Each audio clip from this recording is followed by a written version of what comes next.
Hello ladies and gentlemen, welcome to the Outer Rim Cantina. My name's Alan, and today I'm back for another Star Wars lore video.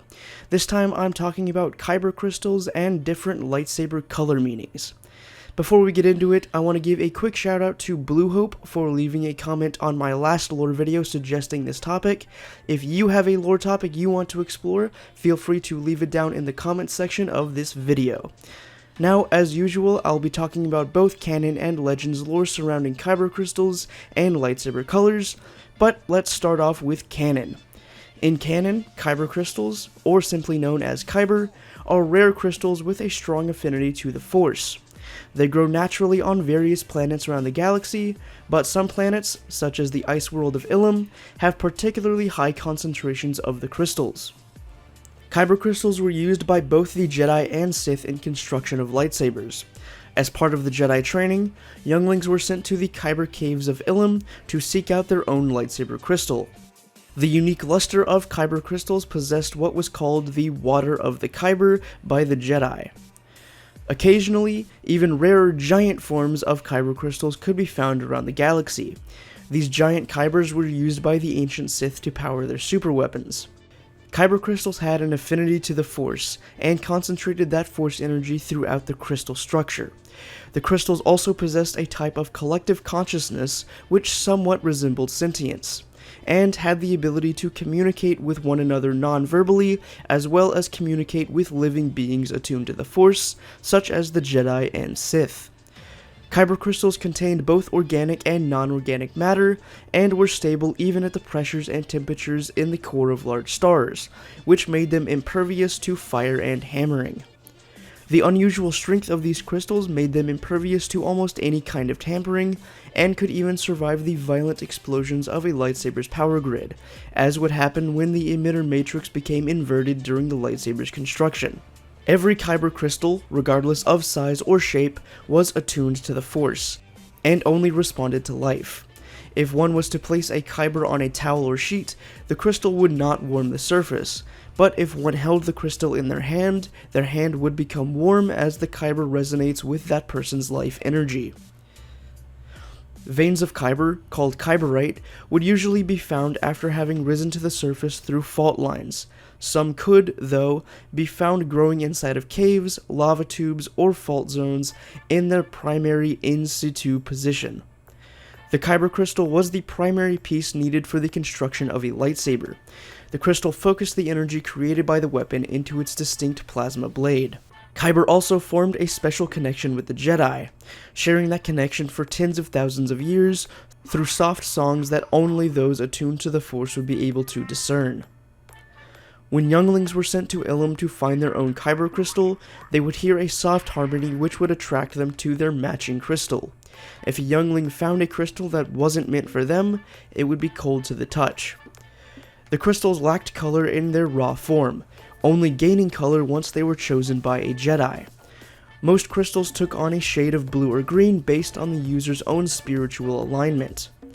Notable exceptions to that, however, were the purple blade of Jedi Master Mace Windu, the yellow blades of Jedi Temple Guards, the mysterious and ancient Mandalorian Darksaber, which had a black blade, and Ahsoka Tano's white lightsabers.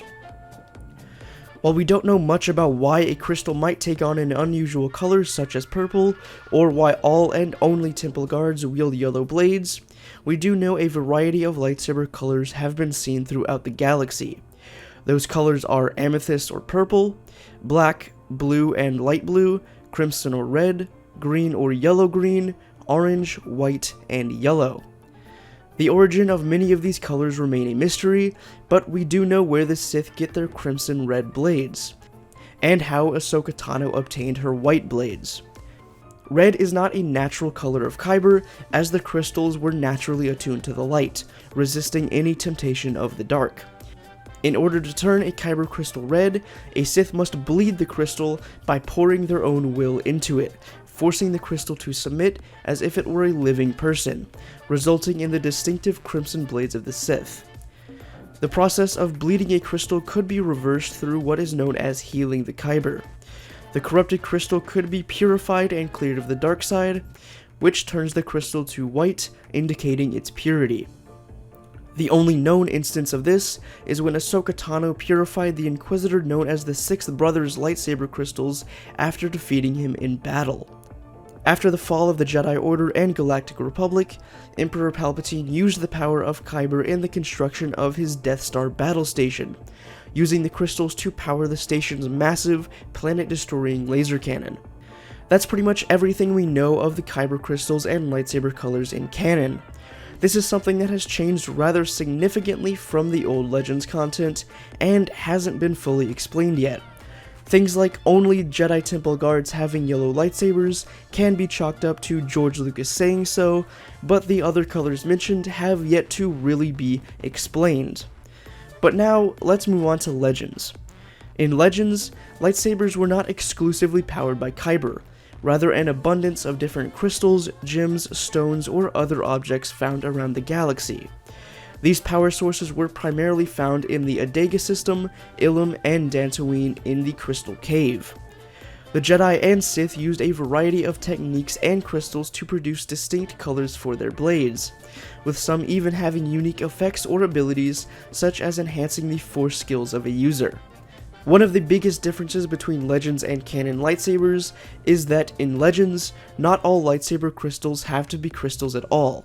Lightsabers could be powered by any material or substance that was capable of conducting energy and focusing that energy into a blade. When a Jedi or Sith found the crystal they wished to use in their weapon, they would first have to imbue it with the Force by meditating on the crystal for many days before placing it into a lightsaber.